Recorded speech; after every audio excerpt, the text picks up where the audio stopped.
শাস্ত্রে বলা হয়েছে, যেখানে ভক্তির গভীরতা আছে সেখানে ঈশ্বর নিজেই উপস্থিত হন।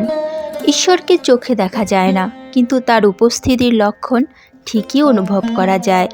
বিশেষ করে যখন আমরা ঠাকুর ঘরে বসে পুজো করি, দীপ জ্বালাই, ধূপ দিই, মন দিয়ে নাম স্মরণ করি, ঠিক তখনই কিছু অদ্ভুত কিন্তু পবিত্র লক্ষণ প্রকাশ পেতে শুরু করে।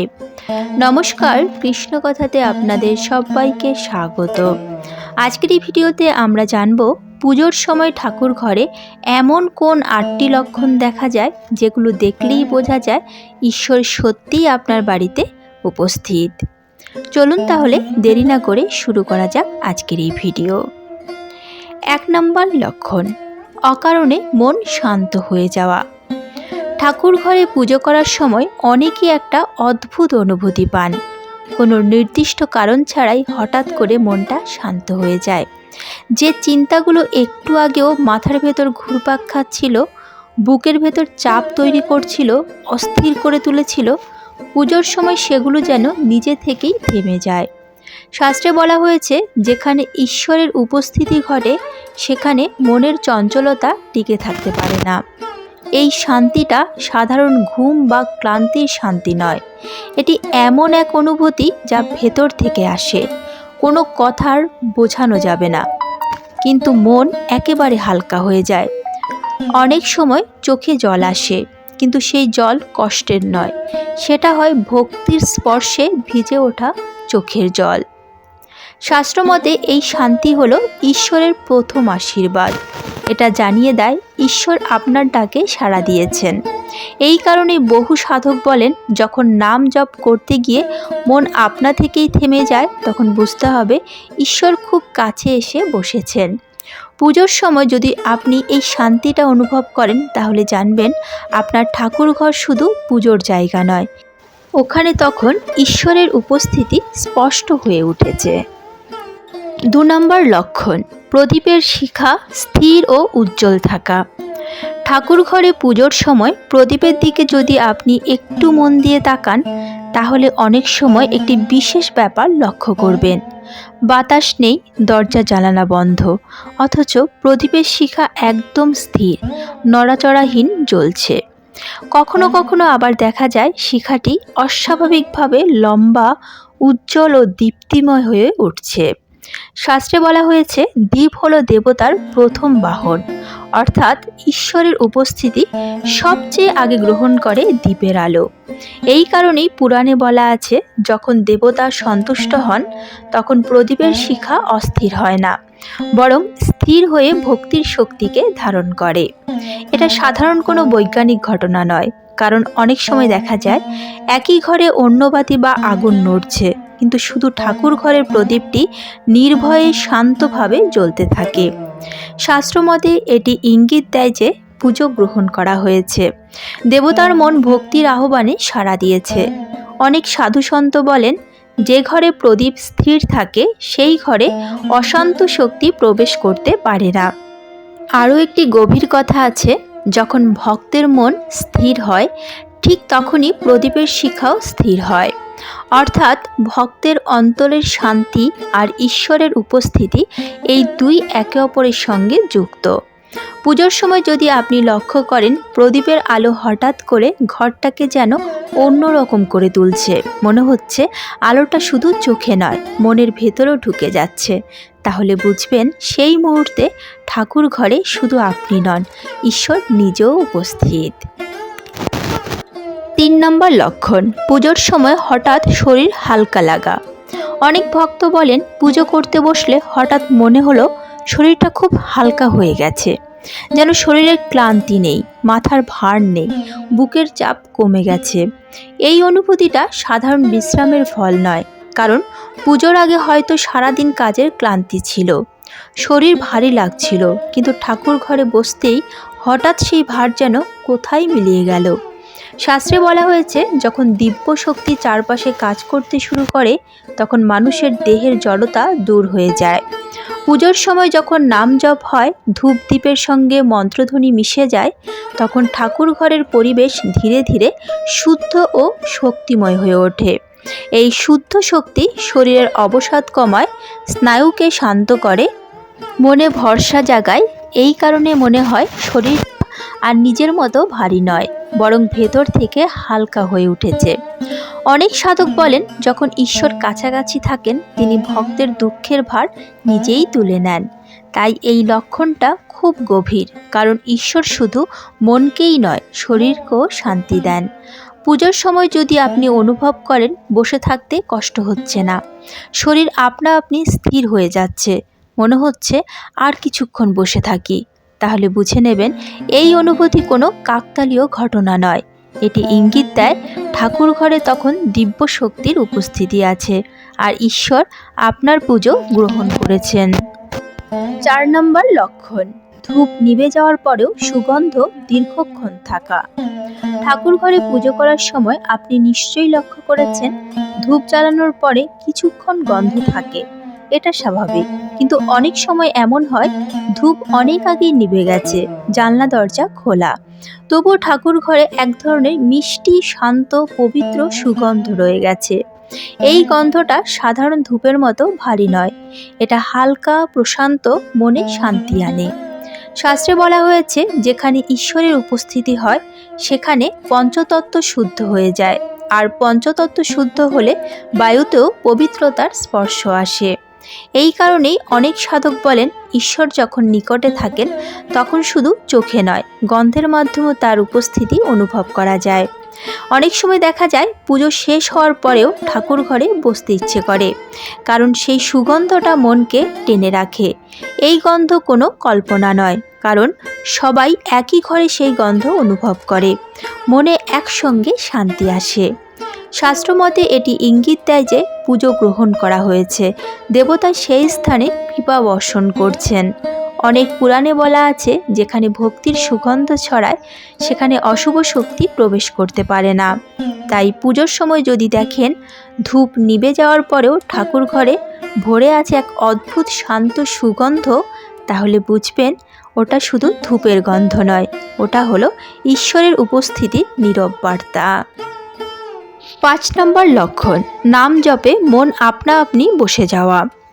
অনেক সময় পুজো করতে বসলে আমরা অনুভব করি আজ জপ করতে মন বসছে না, নাম নিতে কষ্ট হচ্ছে, মন বারবার এদিক ওদিক চলে যাচ্ছে।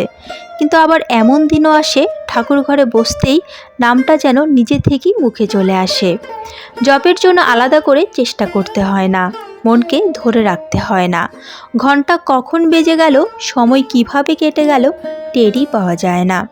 শাস্ত্রে বলা হয়েছে ভক্ত যখন প্রস্তুত হয় তখন ঈশ্বর নিজে থেকেই তাকে নিজের দিকে টেনে নেন। এই অবস্থায় নাম উচ্চারণে ক্লান্তি আসে না, মন এক জায়গায় স্থির থাকে, ভেতরে এক ধরনের গভীর প্রশান্তি জন্মায়। এটা কোনো অভ্যাসের ফল নয়, এটা হলো কৃপা। সাধু সন্তরা বলেন যখন জপ সহজ হয়ে যায় তখন বুঝতে হবে ঈশ্বর খুব কাছে এসে বসেছেন। এই অবস্থায় ভক্ত আর নাম আলাদা থাকে না, নাম আর মন এক হয়ে যায়। এই অবস্থাকেই শাস্ত্রে বলা হয় ভক্তি রসের স্পর্শ। পুজোর সময় যদি আপনি দেখেন নাম নিতে কোনো জোর লাগছে না, মন আর পালাতে চাইছে না, মনে হচ্ছে আরও কিছুক্ষণ বসে থাকি, তাহলে জানবেন এই অনুভূতিটা খুবই মূল্যবান, কারণ এই মুহূর্তেই ঈশ্বর আপনার অন্তরের দরজায় এসে দাঁড়িয়েছেন। আর এই নাম জপের মাধুর্যই জানিয়ে দেয় ঠাকুর ঘরে তখন ঈশ্বরের উপস্থিতি নিশ্চিত। 6 নম্বর লক্ষণ, পুজোর পর মন খারাপের কারণ তুচ্ছ মনে হওয়া। পুজোর আগে অনেক সময় আমাদের মনে থাকে কোনো কথা নিয়ে কষ্ট, সংসারের ঝামেলা, আর্থিক চিন্তা, কারো আচরণে আঘাত। সেই সমস্যাগুলো তখন মনে হয় খুব বড়, মাথার ভেতর ঘুরতে থাকে, মনের ভার যেন নামতেই চায় না। কিন্তু পুজো শেষ হওয়ার পরে হঠাৎ করে লক্ষ্য করা যায় সমস্যাগুলো ঠিক আগের মতোই আছে, কিন্তু মন আর আগের মতো ভারী নয়। যেটা একটু আগে মনে হচ্ছিল এটা কিভাবে সামলাবো, পুজোর পর সেটাই মনে হয় ঠিক হয়ে যাবে, এত ভয়ের কি আছে। শাস্ত্রে বলা হয়েছে ঈশ্বর যখন উপস্থিত হন তিনি সমস্যাকে সরান না সব সময়, কিন্তু সমস্যার ভারটা ভক্তের মন থেকে তুলে নেন। এই কারণেই দুঃখটা ছোট হয়ে যায়, অভিমানটা হালকা লাগে, রাগটা নিজে থেকেই কমে যায়। এটা কোনো অবহেলা নয়, এটা হলো ভরসা জন্মানোর লক্ষণ। অনেক সাধক বলেন, যখন ঈশ্বর দায়িত্ব নেন তখন মানুষ চিন্তার বোঝা নামিয়ে রাখতে পারে। এই অবস্থায় ভক্ত বুঝতে পারে সব কিছু তার একার কাঁধে নয়, উপরেও কেউ আছেন যিনি দেখছেন, শুনছেন আর প্রয়োজন মতো পথ দেখাবেন। পুজোর পর যদি আপনি অনুভব করেন মন খারাপের কারণগুলো আর আগের মতো তীব্র নয়, অকারণে কাঁদতে ইচ্ছে করছে না, মনে হচ্ছে যা হবে ভালোই হবে, তাহলে জানবেন এই অনুভূতিটা সাধারণ মানসিক পরিবর্তন নয়। এটি ইঙ্গিত দেয় ঈশ্বর আপনার অন্তরের ভার গ্রহণ করেছেন আর ঠাকুর ঘরে তখন তার উপস্থিতি বাস্তব হয়ে উঠেছে। 7 নম্বর লক্ষণ, পুজোর সময় বা পুজোর পরে ভবিষ্যৎ নিয়ে ভয় কমে যাওয়া। আমাদের জীবনে সবচেয়ে বড় কষ্টগুলোর একটা হলো ভবিষ্যৎ নিয়ে ভয়। চাকরি থাকবে তো, সংসার চলবে তো, সন্তানের ভবিষ্যৎ কি হবে, আমি কি পারবো সব সামলাতে? এই প্রশ্নগুলো দিনের পর দিন মনের ভেতর চাপ তৈরি করে রাখে। কিন্তু অনেক ভক্ত লক্ষ্য করেন ঠাকুর ঘরে পুজো করার সময় বা পুজোর পরে হঠাৎ করে মনে হয় এত ভয়ের কি আছে, সব ঠিক হয়ে যাবে। সমস্যা তখনও হয়তো শেষ হয়নি, ভবিষ্যৎ তখনও অনিশ্চিত, কিন্তু ভয়টা আর বুকে চেপে ধরে রাখে না। শাস্ত্রে বলা হয়েছে ভয় জন্মায় একাকিত্ব থেকে, আর ঈশ্বরের উপস্থিতি সেই একাকিত্ব দূর করে। এই কারণেই ভবিষ্যৎ আর অন্ধকার মনে হয় না, মনে হয় সামনে কোনো না কোনো পথ খুলবেই। হৃদয়ের ভেতর একটা অদ্ভুত ভরসা জন্মায়। এই ভরসা কোনো যুক্তির ফল নয়, এটা আসে বিশ্বাস থেকে, ঈশ্বরের আশ্রয়বোধ থেকে। সাধু সন্তরা বলে থাকেন যেদিন ভবিষ্যৎ নিয়ে ভয় কমে যায় সেদিন বুঝতে হবে ঈশ্বর দায়িত্ব নিয়েছেন। পুজোর সময় যদি আপনি অনুভব করেন ভবিষ্যৎ ভাবলেই বুক কাঁপছে না, মনে হচ্ছে আমি একা নই, মনে শান্ত একটা কণ্ঠ বলছে আমি আছি, তাহলে জানবেন এই অনুভূতিটা খুব গভীর, কারণ এটা জানিয়ে দেয় ঈশ্বর আপনার পথের পাশে এসে দাঁড়িয়েছেন আর ঠাকুর ঘরে তার উপস্থিতি তখন নিঃশব্দে কাজ করছে। 8 নম্বর এবং সর্বশেষ লক্ষণ, পুজোর পর অকারণে ভালো কাজ করার ইচ্ছে জাগা। পুজো শেষ হওয়ার পরে অনেক সময় আমরা লক্ষ্য করি কোনো বিশেষ কারণ ছাড়াই মনের ভেতর একটা নরম ভাব চলে আসে। কাউকে একটু সাহায্য করতে ইচ্ছে করে, কারো উপর রাগ কমে যায়, যে মানুষটার উপর অভিমান ছিল তাকে ক্ষমা করে দিতে মন চায়। এই ইচ্ছেগুলো জোর করে আসে না, এগুলো তৈরি করাও যায় না, এগুলো আসে ভেতর থেকে।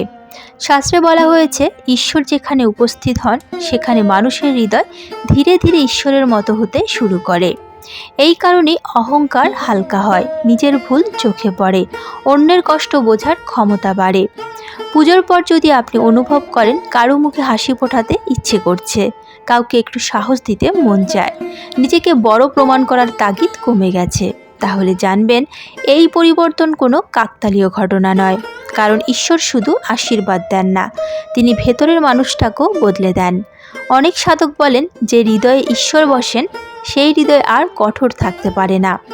এই কারণেই পুজোর পরে যদি ভালো কাজের ইচ্ছে জাগে, যদি অহেতুক কারো উপকার করতে মন চায়, তাহলে বুঝে নেবেন ঠাকুর ঘরে ঈশ্বরের উপস্থিতি তখন পূর্ণ হয়েছে আর তার কৃপা আপনার আচরণে প্রকাশ পাচ্ছে। ঈশ্বরকে চোখে দেখা যায় না, কিন্তু তার উপস্থিতি মানুষকে বদলে দেয়। আর যখন মানুষ ভালো হতে শুরু করে তখন বুঝে নিতে হয় ঈশ্বর সত্যিই সেই ঘরে আছেন। তাহলে আজ আমরা জানলাম ঠাকুর ঘরে পুজোর সময় এমন কিছু লক্ষণ প্রকাশ পায় যেগুলো চোখে দেখা যায় না, কিন্তু মন দিয়ে অনুভব করা যায়। এই লক্ষণগুলো আমাদের মনে করিয়ে দেয় ঈশ্বর দূরে কোথাও নন, তিনি আমাদের সঙ্গেই আছেন, আমাদের সংসারে, আমাদের দুঃখ সুখের মাঝেই। আপনি যদি এই লক্ষণগুলোর একটাও নিজের জীবনে অনুভব করে থাকেন তাহলে বিশ্বাস রাখুন ঈশ্বর আপনার ডাক শুনেছেন। ভিডিওটি যদি আপনার মনে শান্তি এনে দেয় তাহলে অবশ্যই লাইক করুন, কারণ আপনার একটি লাইক আমাদের আরও ভক্তিমূলক কথা আপনাদের কাছে পৌঁছে দিতে উৎসাহ দেয়।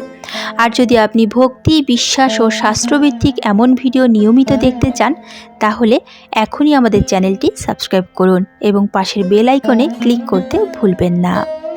কমেন্টে লিখে জানাবেন এই 8টি লক্ষণের মধ্যে আপনি কোনটি সবচেয়ে বেশি অনুভব করেছেন।